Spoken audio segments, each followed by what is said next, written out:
Course 15 minute আপনার জন্য।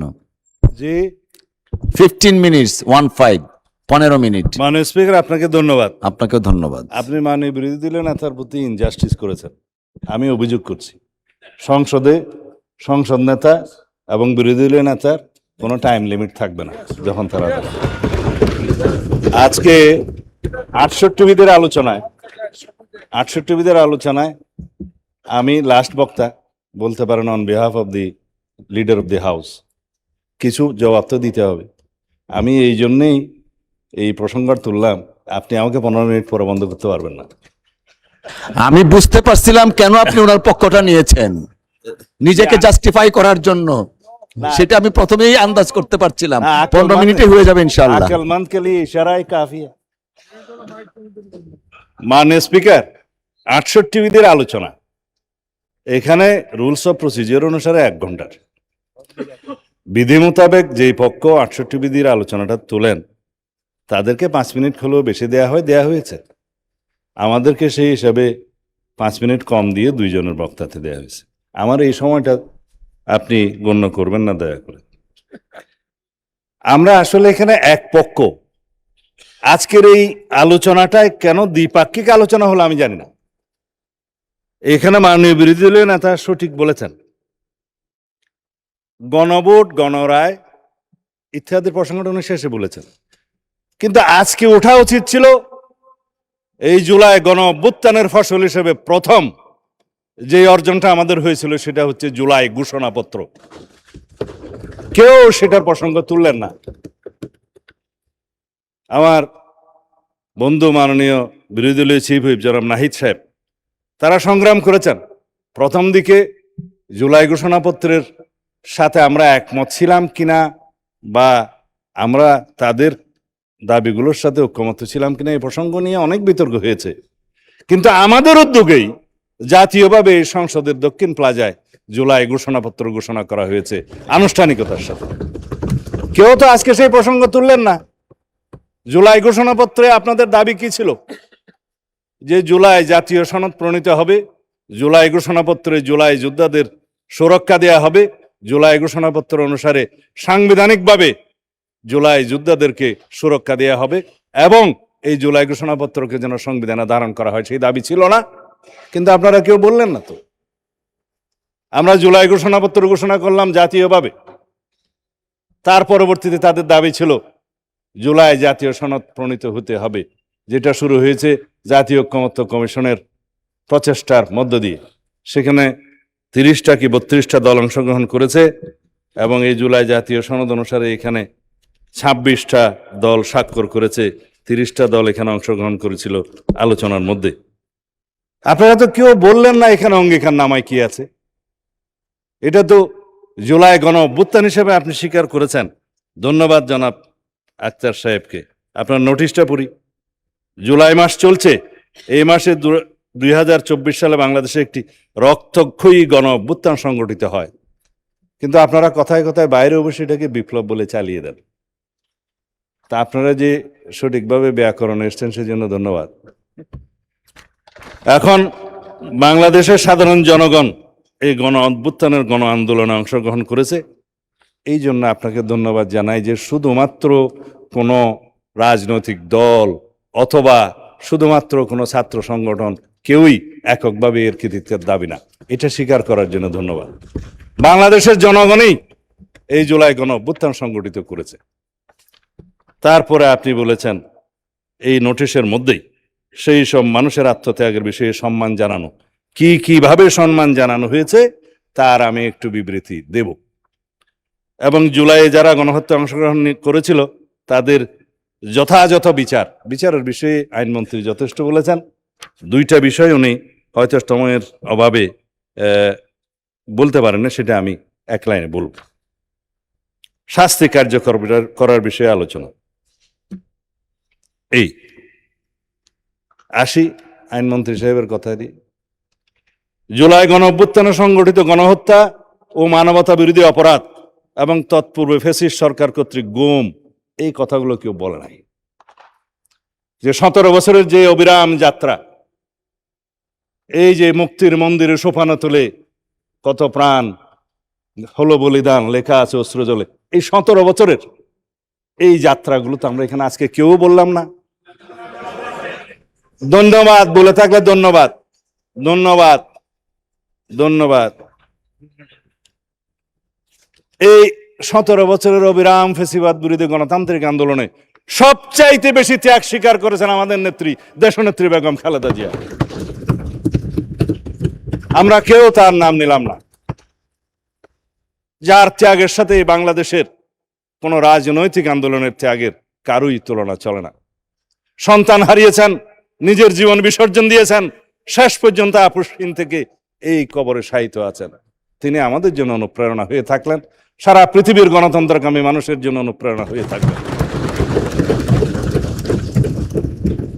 এই ফ্যাসিস্ট সরকার কর্তৃক গুম, আয়নাগরে অবৈধ বন্দিশালায় বন্দি রাখা, বিচার বহির্ভূত হত্যাকাণ্ড, এগুলোর জন্য তো আমরা মামলা করেছি। আমি নিজে বাদী হয়ে একটা মামলা করেছি আন্তর্জাতিক অপরাধ ট্রাইব্যুনালে। এর মামলার সংখ্যা এখনো পর্যন্ত 590, যেটা আইনমন্ত্রী সাহেব বললেন। উনি বিস্তারিত বলেছেন, একটা জিনিস উনি সময়ের অভাবে হয়তো বলতে পারেননি, আরো 12টা মামলা তদন্ত শেষ করে ফর্মাল চার্জ গঠনের জন্য অপেক্ষা করছে, বিচার শুরুর অপেক্ষায় আছে। ফর্মাল চার্জটা, হ্যাঁ, আরো 12টা বলে থাকলে ধন্যবাদ, যেগুলো হয়েছে। সেটা আর মামলার দিকে গেলাম না, মাননীয় স্পিকার। এটা আইনমন্ত্রী সাহেব যথেষ্ট কভার করেছেন। এগুলা গৃহীত ব্যবস্থার মধ্যে প্রসঙ্গ এসছে, বিগত সরকারের সময়ই যা হয়েছে হয়েছে, বর্তমান সরকারের এই 4-5 মাস বয়সে কিছুই তো আগালো না, এই তো কথা। তার জবাব তিনি দিয়েছেন। আমি প্রশ্ন করি, আমার বন্ধু নাহিদ সাহেব যে বলেছেন আওয়ামী লীগের দল হিসেবে বিচার করতে হবে, কেন? সেই ক্যাবিনেট মিটিংয়ে তো আপনারাও ছিলেন, যেখানে দল হিসেবে আওয়ামী লীগের বিচার করার জন্য আইন সংশোধনের প্রস্তাব উঠেছিল উপদেষ্টা কমিটির বৈঠকে। সেখানে আর্টিকেল 47 অনুসারে এই সন্ত্রাস বিরোধী আইনে এবং আইসিটি একটা পরিবর্তন করে আওয়ামী লীগের বিচার করার জন্য ক্যাবিনেট মিটিং উঠেছিল। আপনারা তো সেই মিটিংয়ে ছিলেন, পাশ করেন নাই তো। পরে এটা আন্দোলন হলো, শাহবাগ আন্দোলন। তারপরে যমুনাতে নিয়ন্ত্রিতভাবে ঘেরাও হলো, এরপরে সেটা আদায় করতে হলো। আমি নিজে আজকে পার্লামেন্টে স্বীকার করছি, উদ্যোগী হয়ে দলের পক্ষ থেকে সেই আইন প্রণয়নের জন্য সহযোগিতা করে সেই আইনটা পাশ করেছি, যে আওয়ামী লীগের বিচার দাবি করছি আমরা। 2025 সালের 5ই ফেব্রুয়ারি প্রেস ক্লাবে আমি সর্বপ্রথম দল হিসেবে আওয়ামী লীগের বিচার করার জন্য দাবি তুলেছিলাম। অডিও ভিডিও মিডিয়াতে সবগুলো আছে দলের পক্ষ থেকে। কিন্তু আপনারা আপনাদের অতীত বলতে চান না, আমিও চাই না, অতীত নিয়ে ঘাটাঘাটি করতে চাই না। আমরা সামনের দিকে যাব, ইতিহাসের দিকে কম হাঁটব। কিন্তু ভবিষ্যৎ সব সময় লেখা থাকে অতীতের মধ্যে। সেই অতীত নির্ধারণ করতে বর্তমান এবং ভবিষ্যৎ কি হবে, সেই জন্য মাঝে মধ্যে একটু ইতিহাস চর্চা। তারপর আমি আজকে ইতিহাসে যাব না। মাননীয় স্পিকার, জুলাই যোদ্ধাদের সুরক্ষার জন্য যে প্রতিশ্রুতি, যে অঙ্গীকার আমরা জুলাই জাতীয় সনদে করেছি, সেটা তো বাস্তবায়ন হয়েছে। এখানে আজকে আবার নতুন করে আমার বন্ধু বললেন যে আমাদের কোনো কোনো সদস্য বলছেন যে জুলাই যোদ্ধাদের সাথে পুলিশ হত্যার একটা তুলনা করে বক্তব্য দিয়েছে। এই মহান জাতীয় সংসদে কেউ কোনো বক্তব্য দেয় না। হাউসের বাইরের কোনো বক্তব্য পার্লামেন্টের ডিসকাশনে আসতে পারে না। It is irrelevant in the house. কেউ যদি কোথাও বলে থাকে, টক শোতে বলে থাকে, বাইরে বলে থাকে, সেটা সেখানে পার্লামেন্টের প্রসিডিং এর মধ্যে আসবে না। আমরা জুলাই জাতীয় সনদের এই অঙ্গীকার নামায় যেখানে সংশোধন হয়েছে, যেদিন স্বাক্ষর হবে জুলাই জাতীয় সনদ, সেদিনও একটা আন্দোলন হয়েছে এই দক্ষিণ প্লাজার সেই মাঠে জাতীয় সংসদের। আমি নিজে টেলিফোন করে, আমার বন্ধুরা সাক্ষী আছে কয়েকজন, আমি প্রফেসর আলী রিয়াজ সাহেবকে অনুরোধ করে সেটা সংশোধন করে বলেছি, হ্যাঁ, তাদের দাবি ন্যায্য, এই অঙ্গীকার নামা আপনারা সংশোধন করেন, আমরা সবাই স্বাক্ষর করব। সেটা কি ছিল? শহীদ পরিবার ও আহত বীর জুলাই যোদ্ধাদের আইনগত দায় মুক্তি এবং মৌলিক অধিকার সুরক্ষা ও নিরাপত্তা নিশ্চিত করা। সেটা অর্ডিন্যান্স হয়েছে পরে। সেই অর্ডিন্যান্স তো প্রথম সেশনে আমরা আইনে পরিণত করে দিলাম, জুলাই যোদ্ধাদের সুরক্ষা আইন। সেটা বাস্তবায়ন হয়েছে। এখন বাস্তবায়নের দরকার হলে এই জুলাই জাতীয় সনদ। আপনারা যেহেতু জুলাই ঘোষণাপত্র নিয়ে কথা বলেন নাই, যেহেতু আপনারা জুলাই জাতীয় সনদ নিয়ে আজকে কথা বলেন নাই, শুধু আপনারা বলেছেন গণভোটের গণরায়কে শ্রদ্ধা করা দরকার, গণভোটের গণরায়কে শ্রদ্ধা জানাতে হলে সংবিধান সংশোধন কমিটিতে আপনাদেরকে আসতে হবে, সেখানে আলোচনা করতে হবে। সেখানে যদি সবাই সমঝোতার ভিত্তিতে আমরা যদি এই জাতীয় কি যেন সংবিধান সংস্কার পরিষদ যদি গঠন করতে হয়, সেই আলোচনা ওখানে হবে। কিন্তু আপনারা ওয়াকআউট করলেন, আপনারা সংবিধান সংশোধনী কমিটিতে থাকতে চাইলেন না। সেটা ইতিহাস হয়ে থাকলো, জাতি দেখলো।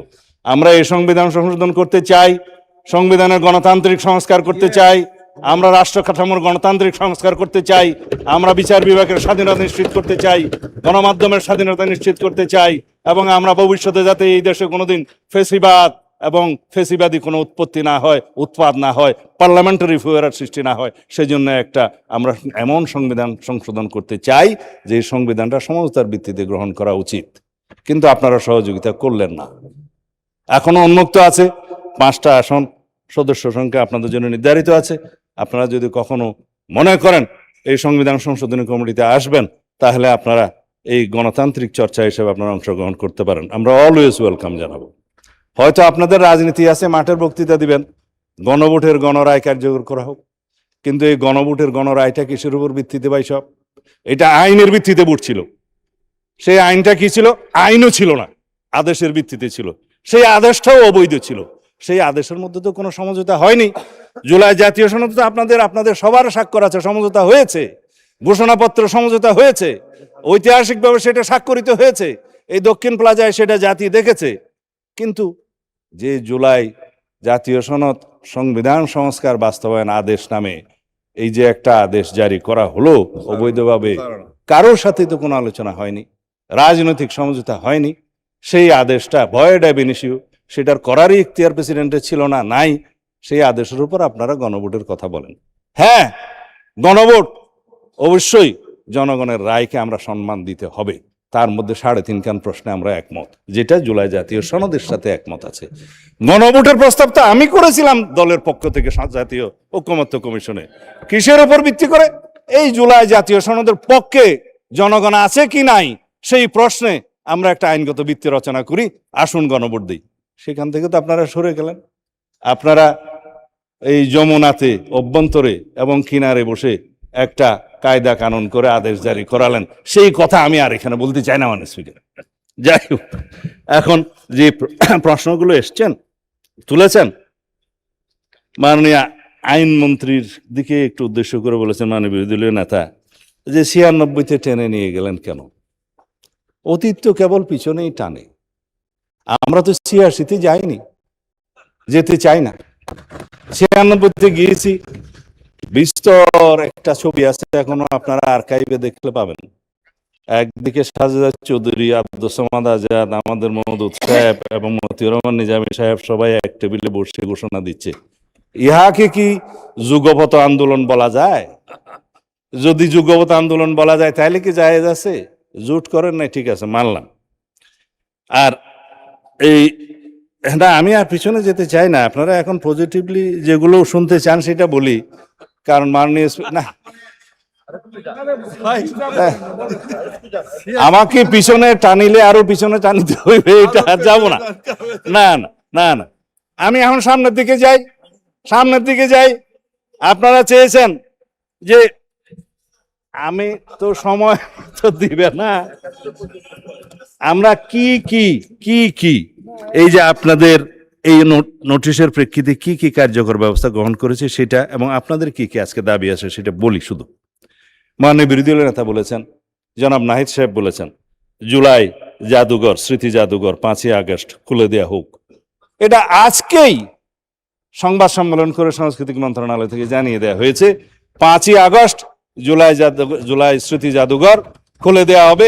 মাননীয় প্রধানমন্ত্রী সেটা উদ্বোধন করবেন।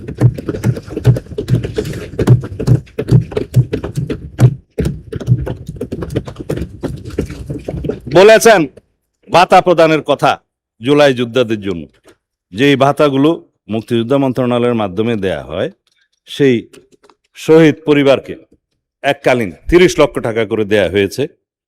এবং জুলাই যোদ্ধাদের শ্রেণী আছে, ক শ্রেণী, খ শ্রেণী, গ শ্রেণী। বেশি যারা আহত তাদেরকে ক শ্রেণী, তারপরে মাঝারি খ শ্রেণী, তারপরে একটা গ শ্রেণী।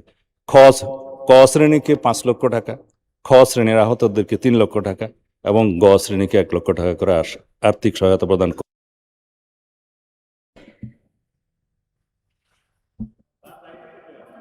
আচ্ছা, জি মাননীয় মন্ত্রী, বিরোধী দলে সরকারি দলের চিফ হুইপ বলছেন 5 মিনিট বাড়ানোর জন্য। এত আপনারা কৃপণ কেন? আচ্ছা ঠিক আছে, একটু এক্সটেন্ড করলাম, 3 মিনিটস অ্যাডেড, 8 মিনিটস, 8 মিনিট, ধন্যবাদ। আচ্ছা, এরপরে তো আপনারা সংসদে আজকে বিরতি দিয়ে বাসায় যাবেন, আর তো কোনো কাজ নাই। মাননীয় স্পিকার, জুলাই শহীদ পরিবারকে, এটা আপনাদের প্রশ্নের উত্তরে কি কি আমরা করেছি সেটা না শুনলে তো হাফ ডান হয়ে গেল। শহীদ, আমি অতীতে যাব না, বলতে দিয়ে আর কি, সামনে যাচ্ছে। শহীদ পরিবারকে মাসিক 20,000 টাকা, ক শ্রেণীর জুলাই যোদ্ধাদেরকে মাসিক 20,000 টাকা এবং খ শ্রেণীর 15,000 এবং গ শ্রেণীর 10,000 টাকা করে মাসিক ভাতা প্রদান করা হচ্ছে। মাননীয় বিরোধী দলীয় নেতা দাবি উত্থাপন করেছেন, অর্থমন্ত্রী সদয় হলে মাননীয় প্রধানমন্ত্রী দয়া করলে আমাদের সামর্থ্য অনুসারে ভবিষ্যতে কি এটা বাড়ানো যায় না? অবশ্যই বাড়ানো যাবে।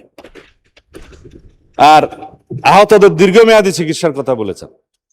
আমরা নিজেরা যখন ইন্টারিম গভর্নমেন্টের সময় চলছিল, মাননীয় প্রধানমন্ত্রী তখন দলের চেয়ারপারসন, ভারপ্রাপ্ত চেয়ারপারসন, আমাদেরকে প্রত্যেককে নির্দেশ দিয়ে আমরা পঙ্গু হসপিটালে যেখানে যেখানে যাওয়া আমাদের সামর্থ্য অনুসারে আমরা সব সময় চেষ্টা করেছি তাদেরকে সহায়তা করার, বিদেশে চিকিৎসা দেওয়ার। এখনো পর্যন্ত কোনো আহত জুলাই যোদ্ধার যদি বিদেশে চিকিৎসার প্রয়োজন হয়ে থাকে, অগ্রাধিকার ভিত্তিতে তাদের সেই ব্যবস্থা গ্রহণ করা হবে ইনশাআল্লাহ। জুলাই ফাউন্ডেশনের কথা বলেছেন মাননীয় বিরোধী দলীয় নেতা। জুলাই ফাউন্ডেশন এখনো পর্যন্ত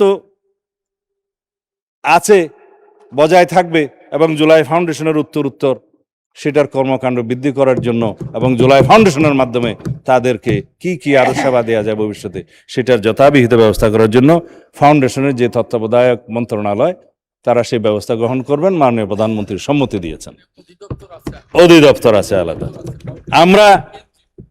আমরা এই আমাকে একটু বলতে দিবেন তো, তাইলে ওরা আবার আপনার সময় দিতে হবে। যাই হোক, আমরা জুলাইয়ের চেতনাকে ধারণ করি, রাজনীতি করি না। আমরা জুলাইয়ের চেতনাকে ধারণ করে কোনোদিন রাজনীতি করতে চাই না এবং সবাইকে নিষেধ করব এই জুলাই বাংলাদেশের সকল মানুষের, যারা ফেসিবাদ বিরোধী গণতান্ত্রিক আন্দোলনে দীর্ঘ 17 বছরের আন্দোলনে যারা শহীদ হয়েছেন, গুম হয়েছেন, খুন হয়েছেন, মামলায় হামলায় জর্জরিত হয়েছেন, তাদের সবারই এই জুলাই, সারা সমগ্র বাংলাদেশের মুক্তিকামী মানুষের এই জুলাই। আমরা এই জুলাইকে ধারণ করি। কৃতিত্ব যেন আমরা কেউ দাবি না করি।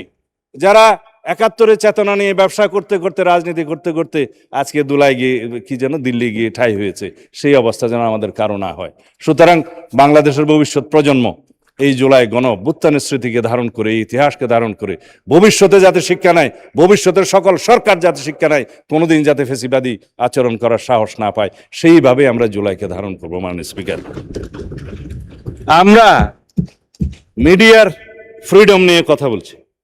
মাননীয় বিরোধী দলের নেতা বলেছেন যে কিছু কিছু মিডিয়া এখনো আগের আচরণ করার জন্য তারা তাদের সিমটম প্রকাশ করা শুরু করেছে। একদিকে আমরা ফ্রিডম অফ স্পিচের কথা বলবো, আর একদিকে আমরা তথ্য প্রবাহকে এবং মিডিয়ার ফ্রিডমকে আমরা গলা চেপে ধরবো, সেটা হয় না। আমরা পাল্টা সেটার জবাব দিয়েই দেব, পাল্টা জবাব দিয়েই মিডিয়ার সেই সমস্ত আচরণকে আমরা জবাব দেব। কোনো মিডিয়াকে আমরা স্বৈরাচারী আচরণ করতে দেব না, কিন্তু সেটা ডিপেন্ড করবে আমাদের আচরণ। কারণ ফ্রিডম অফ স্পিচ এবং freedom of press is always subject to some restriction imposed by the reasonable ground in the interest of the state, এবং সেই রিজনেবল রেস্ট্রিকশনগুলো বর্ণনা করবে মাননীয় আদালত। সেটা আছে আর্টিকেল 39, সেটা কিন্তু উন্মুক্ত নয়। যাই হোক, আমরা বর্ডার ইস্যু নিয়ে এখানে মাননীয় বিরোধী দলীয় নেতা কথা বলেছেন। বর্ডার ইস্যুতে এই প্রথমবার এই আমরা 4-5 মাসের সরকারে আমরা সমস্ত জায়গায় একজনকে অবৈধভাবে পুশিন হতে দেই নাই, সেটা অন রেকর্ড। আমরা চেষ্টা করেছি আমাদের সার্বভৌমত্বকে আমরা যেন সর্বতোভাবে রক্ষা করার চেষ্টা করেছি। আমরা আমাদের জওয়ানরা, বিজেপির সৈনিকেরা পাল্টা গুলি করেছে আমাদের বর্ডারে, আপনারা নিশ্চয়ই দেখেছেন। আমরা বলেছি যে কোনো দেশের এমন কোনো আচরণ আমরা বরদাস্ত করব না যাতে আমাদের সার্বভৌমত্ব ক্ষুণ্ণ হয়, আমাদের স্বাধীনতা ক্ষুণ্ণ হয়। আমরা সবাই এক, এখানে সরকারি দল বিরোধী দল বলতে কোনো কথা নেই। আমরা বাংলাদেশের স্বাধীনতার সার্বভৌমত্বের প্রশ্নে সবাই ঐক্যবদ্ধ থাকব। আমরা ফ্যাসিবাদ বিরোধী গণতান্ত্রিক আন্দোলনে যেভাবে ইস্পাত কঠিন জাতীয় ঐক্য আমরা গড়ে তুলেছি, সেই জাতীয় ঐক্য ন্যাশনাল ইস্যুতে সব সময় এক থাকবে বলে আমি বিশ্বাস করি। আমরা যা কিছু তর্ক বিতর্ক করব সরকারি দল বিরোধী দল এই হাউসের মধ্যে করব, কিন্তু আমরা কোনো জাতীয় ইস্যুতে স্বাধীনতার সার্বভৌমত্বের প্রশ্ন আমরা কখনোই ছাড় দেব না। আমরা ঐক্যবদ্ধ থাকবো যেভাবে আমরা ফ্যাসিবাদ বিরোধী গণতান্ত্রিক আন্দোলনে ঐক্য গড়ে তুলেছি। এটাকে আমরা শক্তিতে পরিণত করব এই জাতিকে এগিয়ে নিয়ে যাওয়ার জন্য। মানে স্পিকার, পার্শ্ববর্তী দেশের সাথে সম্পর্ক কি হবে সেটা তো আমরা এখানে আলাপ আলোচনা করে সংসদে আমরা সংবিধান সংশোধন করে পররাষ্ট্রনীতি সংশোধন করে আমরা এখানে করতে পারি।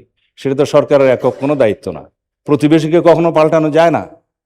কথায় আছে যে আপনি আপনার স্ত্রী পাল্টাতে পারবেন, কিন্তু প্রতিবেশী তো আপনি পাল্টাতে পারবেন। সুতরাং না, এটা অন্যভাবে বললেন না। হ্যাঁ, সুতরাং প্রতিবেশীর সাথে কি সম্পর্ক হবে, বাইলেটারাল কি সম্পর্ক হবে, ট্রেড এন্ড কমার্সের কি সম্পর্ক হবে, অবশ্যই সেটা on the basis of the mutual dignity, respect and on the basis of the sovereign equality, সেটা আমরা আগেই ঘোষণা করেছি। আমরা তো আগেই বলেছি, আমাদের নেতা আগে বলেছেন, ওই অন্য কোনো দেশ নয়, সবার আগে বাংলাদেশ। আমি নাম নিলাম না, আমরা সবার আগে বাংলাদেশ নীতিতেই আমরা আছি এবং এইভাবেই আমরা ম্যান্ডেট পেয়েছি। মাননীয় স্পিকার, আমাদের বন্ধু আক্তার সাহেব অনেক বিষয়ে কথা বলেছেন যে হাসিনাকে ফিরিয়ে নিয়ে এসে রায় কার্যকর করা হবে কিনা। হাসিনাকে ফিরিয়ে নিয়ে আসার জন্য ইন্টারিম গভর্নমেন্ট থেকে শুরু করে এই পর্যন্ত আমরা তাগাদাপত্র দিচ্ছি as per the extradition treaty with the পার্শ্ববর্তী দেশ আর কি, নেইবারিং কান্ট্রি। সেই এক্সট্রাডিশন চুক্তি অনুসারে, টিটি অনুসারে আমরা তাকে ফেরত চাই। আমরা চাই তিনি ফেরত আসুক, বিচারের মুখোমুখি হোক। তবে আইনমন্ত্রী বলেছেন তাকে আসলে অ্যারেস্ট করা হবে এই জন্য যে শি ইজ অলরেডি কনভিক্টেড। সুতরাং তার আত্মসমর্পণের সুযোগ নাই। তিনি আসলেই তাকে গ্রেফতার করা হবে, রায় কার্যকর করা হবে। যদি আপিলের কোনো সুযোগ থাকে সেটা অন্য কথা, আইন আদালত বলবে। আর বেনজিরকে কি ইন্টারপোলের মাধ্যমে গ্রেফতার ইন্টারিম গভর্নমেন্ট করতে পেরেছে মাননীয় স্পিকার 2 বছরে? আমরা করেছি 3 মাসের সরকার আসার মধ্যে।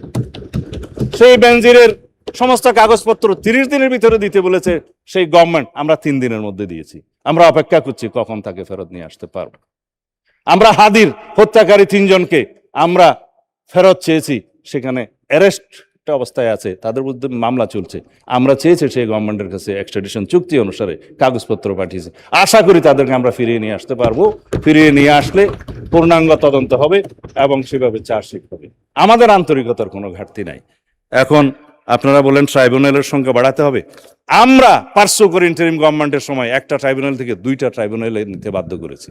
এখন যদি প্রয়োজন হয় ট্রাইব্যুনালের সংখ্যাও বাড়বে, প্রসিকিউশনের সংখ্যা বাড়বে, ইনভেস্টিগেশন টিম বাড়বে, লজিস্টিক টিম বাড়বে। আমাদের প্রধানতম উদ্দেশ্য হচ্ছে এই দেশে ন্যায় বিচার প্রতিষ্ঠা করা। 1400 শহীদ হয়েছে, এটা জাতিসংঘের রিপোর্ট, কিন্তু এটা আমরা জানি 2000-এর বেশি। আহত হয়েছে 30,000-এর মতো মানুষ। তাদের সকলেরই ন্যায় বিচার নিশ্চিত করা হবে ইনশাআল্লাহ।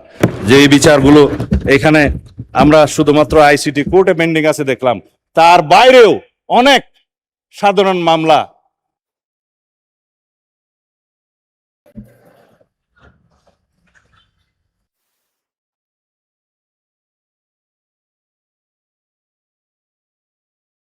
না, ঠিক আছে, মাইক দিয়েই বলেন, 2 মিনিট বলেন, মাইক দিয়েই বলেন। মাইক লাগবে না, গলা বড়া আছে না, 2 মিনিট আপনি মাইক ছাড়া দেন।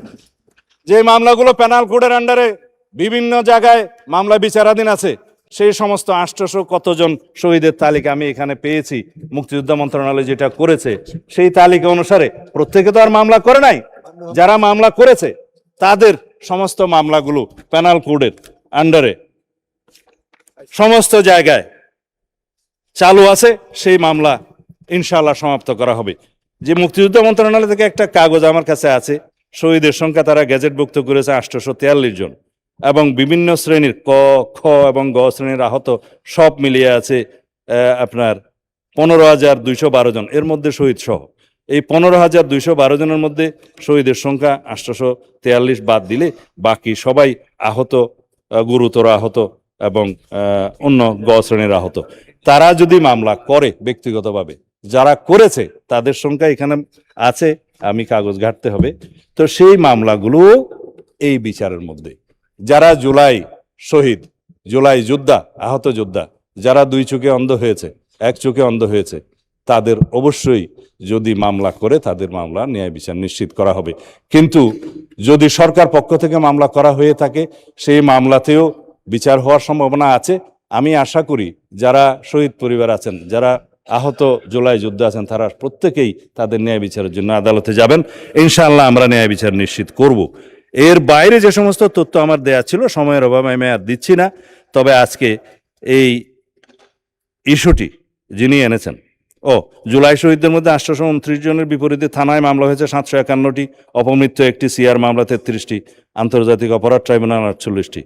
এগুলো বিচারাধীন আছে। আমিও একজন বিচার প্রার্থী হিসেবে আইসিটি কোর্টে মামলা করেছি, সেই মামলা এখনো তদন্ত বাকি আছে। তবে আওয়ামী লীগের দল হিসেবে যে বিচার করা হবে সেই তদন্ত এখন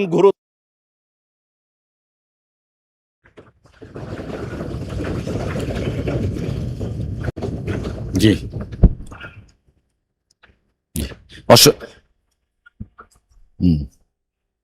জি, অসংখ্য ধন্যবাদ মাননীয় স্বরাষ্ট্রমন্ত্রী।